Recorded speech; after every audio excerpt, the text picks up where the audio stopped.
आज का प्रातः क्लास है 27/11/1968। ओम शांति। रूहानी बाप बैठ के रूहानी बच्चों को समझाते हैं।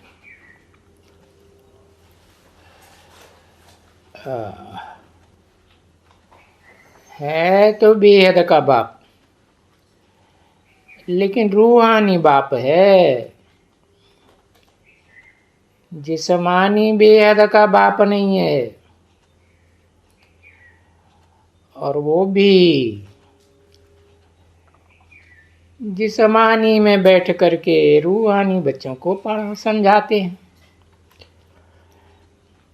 जो रूह की स्टेज में टिकते हैं, अभ्यास करते हैं कि हम रूह हैं। और बच्चों ने तो ये निश्चय किया है कि रूहानी बाप ही हम रूहानी बच्चों को पढ़ाते हैं, जिसके लिए गायन है कि आत्मा और परमात्मा अलग रहे बहुकाल। मूल वतन में अलग नहीं रहते हैं। नहीं, मूल माने जड़, और जड़ें होंगी आधार मूर्त तो बीज भी होंगे उद्धार मूर्त।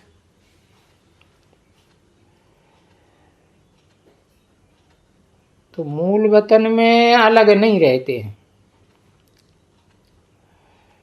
नहीं, मूल वतन में तो इकट्ठे रहते। यहाँ जो कहते हैं अलग है, तो जरूर आत्माएं वहां से बिछड़ती हैं मूल वतन से। ये बच्चों को अच्छी तरह से समझाया गया है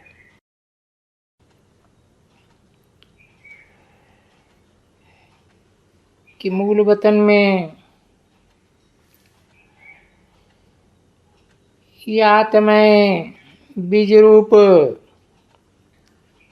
रहती हैं,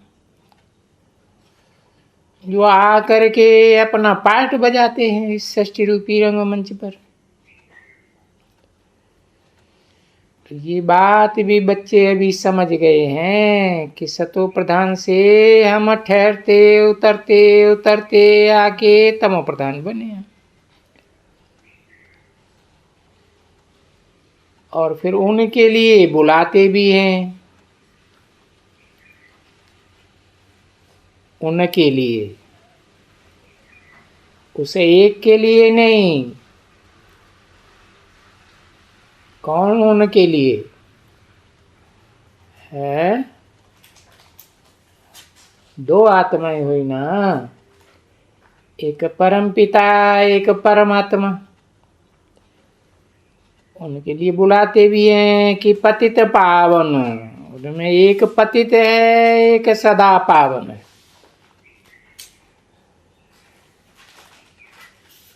आए करके हमको पावन बनाओ। हैं दोनों बेहद के बाप। तो बाप भी आते हैं और बच्चों को समझाते हैं।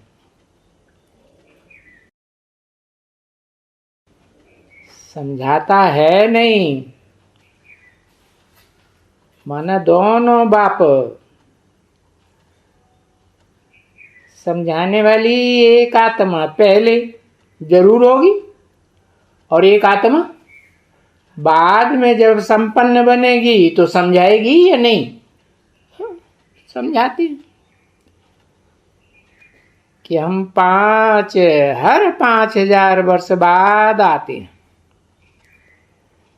किस किस रूप में? परम पिता रूप में और परमात्मा रूप में जाने जाते हैं। ये सृष्टि का चक्कर 5000 वर्ष का है।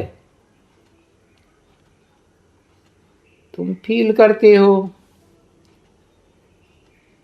कि आगे हम ये नहीं जानते थे। कब से आगे? माने जब से ये पुरुषोत्तम संगम युग शुरू हुआ तब से पहले नहीं जानते थे। ये शिव बाबा जरूर तन द्वारा ही सुनाते हैं।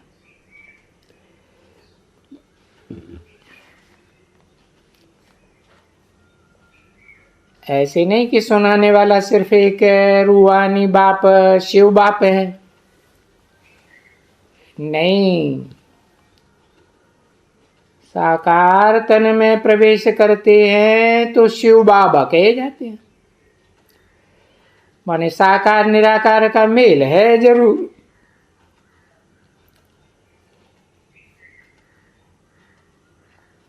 ऐसे तो कोई कूक वूक नहीं करते हैं ऊपर से।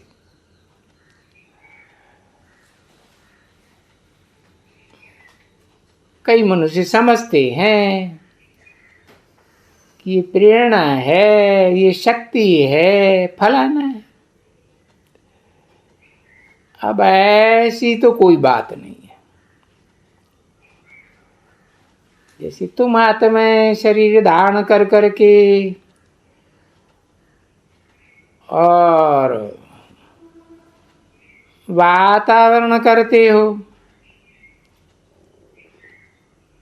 वैसे ही बाप बोलते हैं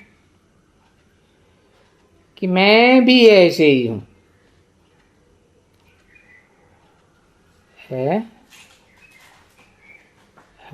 वातावरण बनाते हैं ना, बोलते हैं। आए करके शरीर द्वारा तुम बच्चों को डायरेक्शन देता हूं।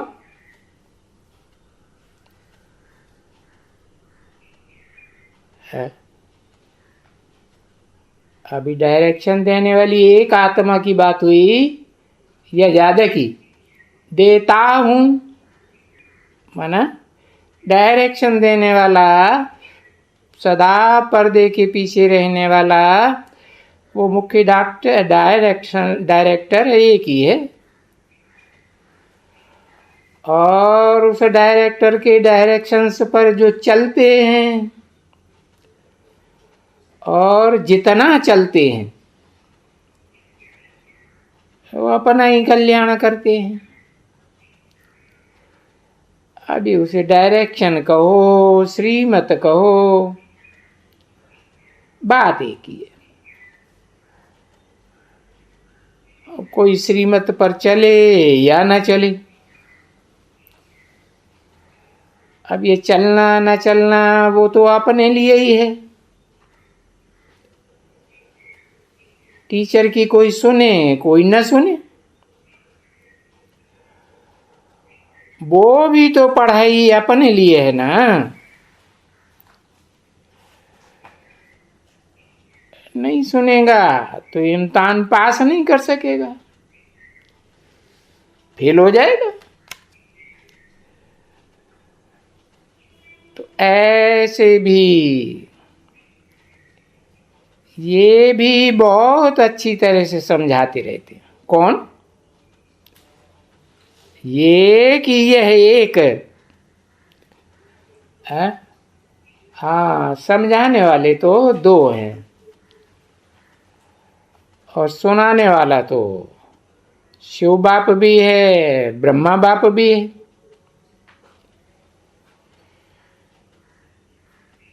समझाते रहते हैं कि बच्चों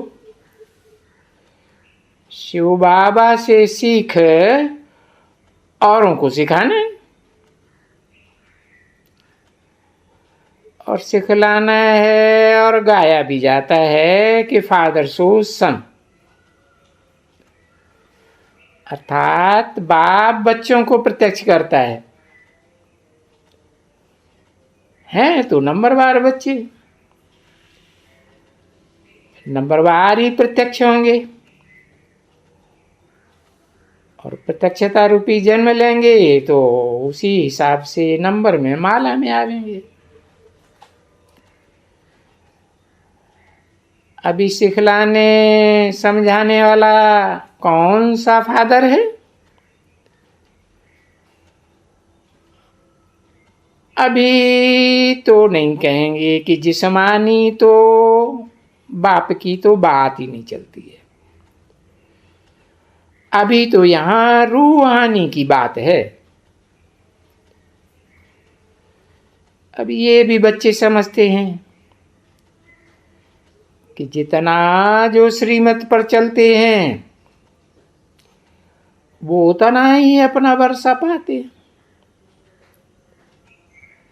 न चलने वाले का तो नीचे का वर्षा होता है। माला में भी नीचे के मणके बनेंगे और ऐसे ही चलने वाले और न चलने वाले और मीडियम चलने वाले वो फिर इतना ही अपना अपना पद पाते हैं। बाप कहते हैं कि मुझे याद करो तो तुम्हारा पाप कटे।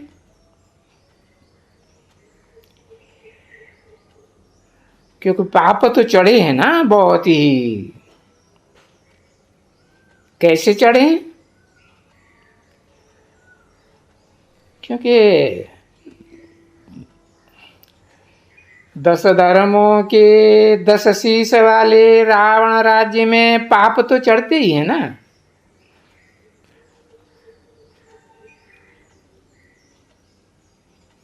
पांच सिर, कामी, क्रोधी, लोभी, मोही, अहंकारी के नंबरवार तो होते ही है। कोई 100% भी होंगे।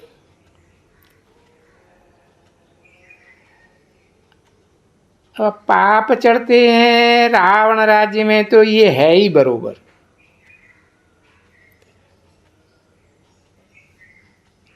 विकार में जाने से, अर्थात बाप ने जो श्रीमत दी उसके विपरीत कार्य में कर्म में जाने से पाप आत्मा बनते हैं। और बाप ने तो बताया ना, सुख देना है सुख लेना है, न दुख देना है न दुख लेना है। और इसके विपरीत काम करते हैं विकार में जाने का। वो पाप आत्मा और पुण्य आत्मा का कंट्रास्ट हो जाता है। होता जरूर है, क्योंकि पुण्य आत्मा है और पाप आत्मा है।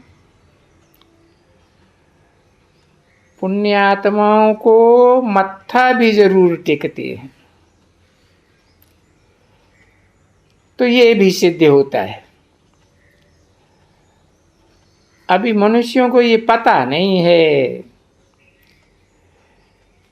कि ये माथा टेकने वाले ही पापात्मा बनते हैं और जो बनते हैं उनको पता ही नहीं। वो समझते हैं कि सदैव पुण्यात्मा ही रहते हैं। है जिनको माथा टेकते हैं उनको भी समझते हैं कि वो सदैव पुण्यात्मा रहते हैं। अब बाप ने समझाया है कि नहीं, ये जो षष्ठी चक्र है ना, इसमें पुनर्जन्म लेने से पुण्यात्माओं से पाप आत्माएं बनते हैं। 84 जन्म जो लेने हैं वो तो जरूर ऊपर बैकुंठ से सतयुग से लेकर के और नीचे कलयुग के अंत में तमो प्रधान अब सतो प्रधान से तमो प्रधान तक पुनर्जन्म लेते लेते लेते पाप आत्मा बनते। और जब भी पाप आत्मा बनते हैं तो फिर बाप को बुलाते हैं। जब नहीं है, क्योंकि बाप सतो प्रधान बना के जाते हैं, पुण्य आत्मा बना के जाते हैं, तो फिर तो बाप को याद करने की दरकार ही नहीं है। ये बात भी अच्छी तरह से बुद्धि में बैठती है। अच्छा, अब जो कुछ बुद्धि में बैठता है तो बाप तो नहीं जा करके सबको सुनाएंगे, है? सारी दुनिया में तो चक्कर नहीं लगाते रहेंगे। दुनिया तो बहुत बड़ी है। जैसे ये साधु संत महात्मा कितने चक्कर लगाते हैं। इन साधु संत महात्माओं के माफे की ये तो चक्कर नहीं लगाएंगे। ये जब देखते हैं कि बच्चे अच्छे हो गए हैं अभी और ये सर्विस कर सकते हैं तो फिर इनको ही जाना चाहिए, है? माने बाप ने पहले पहले चक्कर लगाए लिए, बच्चों की संख्या बढ़ गई, फिर तो उन बच्चों में से कोई अच्छे भी बने हैं, सर्विसेबल, तो उनको जाना चाहिए सर्विस में। क्योंकि मनुष्य तो असुर हैं और दिन प्रतिदिन असुर बनते जाते हैं। बकवास करने में देर ही नहीं करते हैं। क्यों करते हैं बकवास? न पहचानने के कारण बकवास करते हैं। तो उनकी तो वही बकवास रहती है। जैसी दृष्टि वैसी सृष्टि दिखाई पड़ती है। तो उनकी ये दृष्टि है कि परमपिता परमात्मा ठीक कर भीतर में है।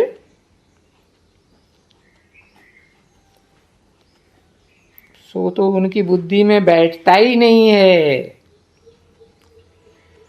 कि सच्चाई क्या है। ये क्यों नहीं बैठता है कि ये शास्त्र झूठ हो गए, झूठ हो गए हैं। माना पहले पहले द्वापर के आदि में सात्विकता थी शास्त्रों में। दुनिया की हर चीज पहले सात्विक होती है। शास्त्र भी पहले सात्विक, बाद में टीका टिप्पणी करते करते तामसी हो जाते। इससे पहले पहले गीता बनी तो गीता जरूर सात्विक होगी। फिर वेद बने, फिर उपनिषद बने, ब्राह्मण बने, आरण्यक बने, तो कुछ न कुछ मिक्स होता गया। तो देखो, एक ही गीता के ऊपर सारा मदार रहता है।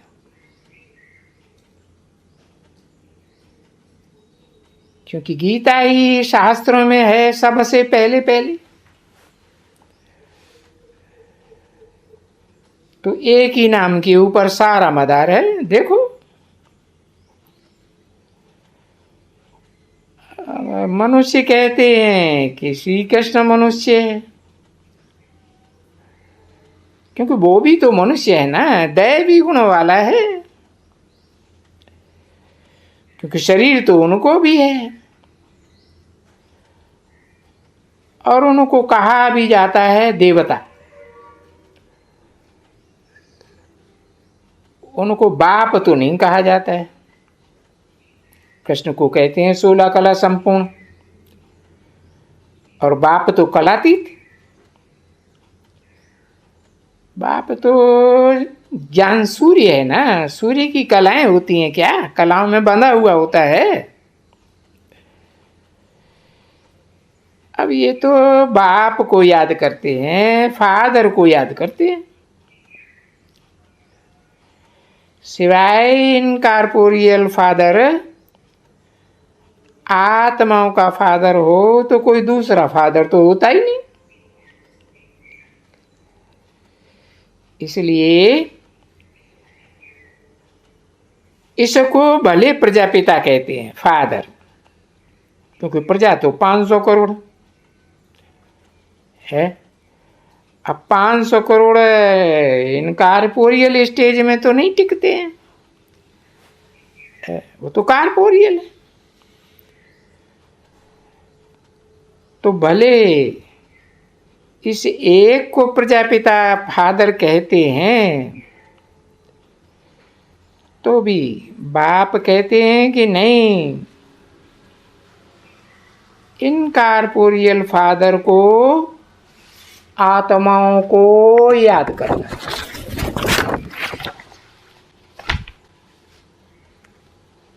न कि आत्माओं को याद करना है।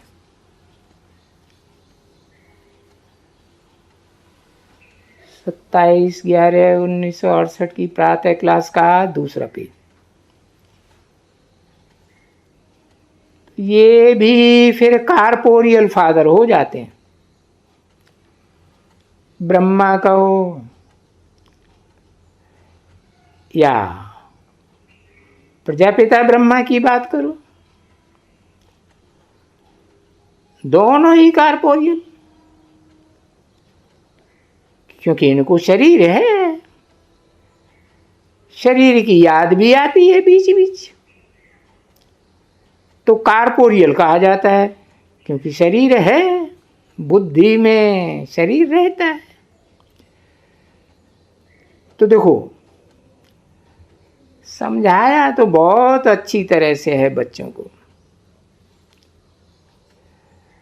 और कई कई बच्चे न समझ करके कहाँ उल्टा रास्ता ले लेते हैं, कांटों के जंगल में जाके पड़ते हैं, है ना। अब बाप बताते हैं शहर में जाने का रास्ता, स्वर्ग में जाने के लिए, पीछे उल्टा समझने से पूरा रास्ता पकड़ नहीं सकते, और पूरा रास्ता न पकड़ने से फिर वो जंगल की तरफ चले जाते हैं। तभी कहते हैं बाबा तो ये क्या है, ये कांटों के दुखदाई जंगल के तरफ कौन ले गया। फिर कहा जाता है उनसे रावण ले गया।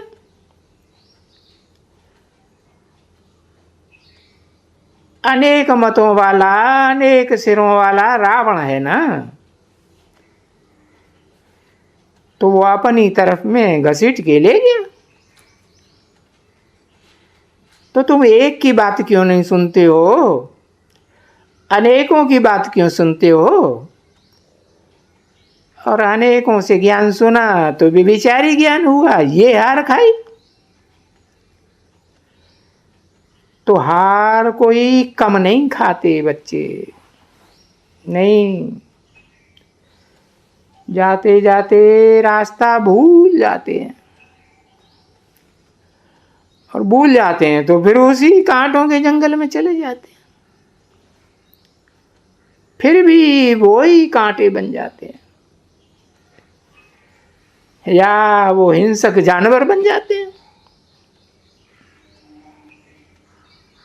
हिंसक नहीं, तो हिंसा को सहन करने वाले सीधे साधे जानवर, भले यहां रहते हुए भी वो रास्ता तो नहीं पकड़ते हैं ना जो रास्ता बाप बताते हैं।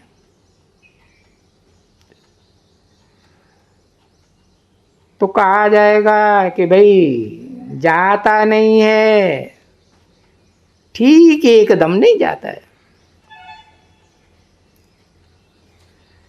और कोई कोई पीछे भी रह जाते हैं जरूर।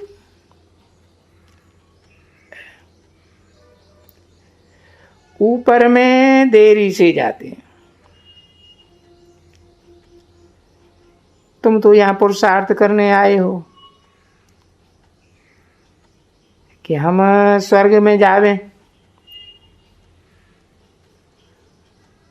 ऊंची सीढ़ी में जावें। तो स्वर्ग के लिए तो बाप ने समझाया है कि भाई है त्रेता को भी कोई वास्तव में स्वर्ग नहीं कहा जाएगा।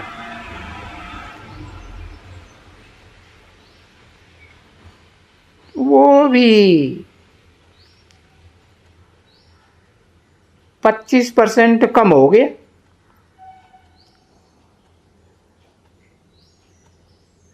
तो बाप कहते हैं पुरुषार्थ की बात है। कोई देह के अर्थ में लगे रहते हैं, देह की परवरिश में, कोई आत्मा का उत्थान के लिए। तो जो देह अर्थ लगे रहते हैं वो तो फेल हो जाएंगे। फेल नहीं हो भी। स्वर्ग में जाने के लिए जो यहाँ आए हो संगम युग पर, पुरानी दुनिया के को छोड़ करके नई दुनिया में जाने के लिए आए हो। ऐसे तो नहीं बाबा कहते हैं कि पुरानी दुनिया में जाना है। बाबा तो कहते हैं ना कि पुरानी दुनिया को त्याग, नई दुनिया को याद करो। और गीता में भी तो लिखा है सर्वधर्मान परित्यज्य। कलयुग के अंत में जो सब धर्म इकट्ठे हो जाते हैं उन सब को छोड़ो, सारी दुनिया को त्याग कर मुझे याद करो। अब ऐसे तो नहीं बाबा कहते हैं कि पुरानी दुनिया को छोड़ और फिर त्रेता को याद करो। उसको तो नई दुनिया नहीं कहेंगे ना। वो तो जो नापास होते हैं वो फिर उसमें चले जाते हैं। और नापास तो सब होते हैं, माया किसी को छोड़ती नहीं है। क्योंकि रास्ता जो बाप ने बताया वो ठीक से पकड़ते नहीं है। नीचे ऊपर होते होते है महसूस भी करते हैं कि बरोबर हमारी जो याद होनी चाहिए बाबा की याद, वो तो बाप ने समझा दिया है कि ड्रामा के प्लान अनुसार जिन्होंने कल पहले पूरा इम्तिहान पास किया है। क्योंकि जो अंडर पास होते हैं ना बच्चे, मार्क से अंडर, उनको फिर दूसरा बरस पढ़ना पड़ता है। वो तो ठीक है ना। अर्थात 33% से कम मार्क्स आते हैं तो नापास हो जाते हैं। तो बाप समझाते हैं कि बच्चे ये जो त्रेतावासी होते हैं ना, वो नापास हो जाते हैं। ओम शांति।